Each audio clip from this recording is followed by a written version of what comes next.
brothers and sisters. Come and witness the miracle of Christ here. This April 22 to 23, register na sa ating Christ Youth April Weekend Retreat.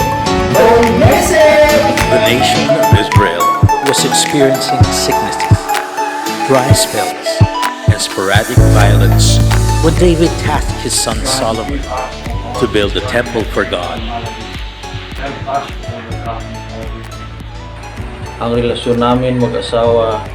Sana maging aktibo pa. So brothers and sisters, we truly thank the Lord dahil this year ay binigyan po tayo ng pagkakataon muli na makinig sa kanyang salita, no?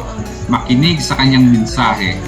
And this is really timely and relevant because of what is happening around us in our society, in our family, no, in our individual married life, no, sa ating mga anak, sa ating mga workplaces. Kaya this evening is an opportunity for us na mapakinggan, no? Mapakinggan yung mensahe ng ating Panginoon sa ating lahat.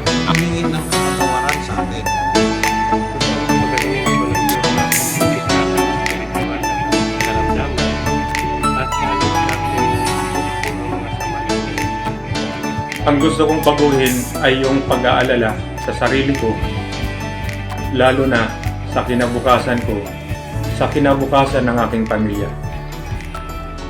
Pangalawa ay yung pagpapatawad, lalo na pagpapatawad.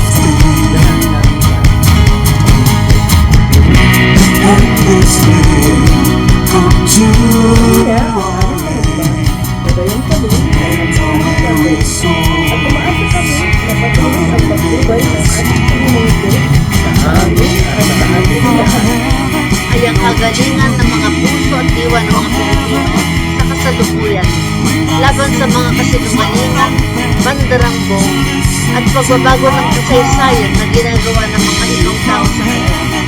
Panginoon, pagalingin mo po ang aming mga puso at diwa. Pagalingin mo po ang aming bayan. I want to heal my diabetes. I desire for healing. Fasting with only one thing, and believing faith that someday God will heal her of her sickness. For we can do nothing without God in our lives. All that we are, all that we have, everything comes from Him. And for that, may God be praised. I want to heal my high blood.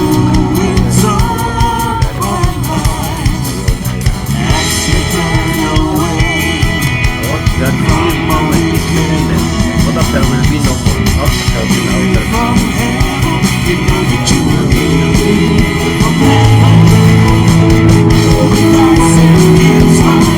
Magandang araw po sa inyong lahat, mga kapatid.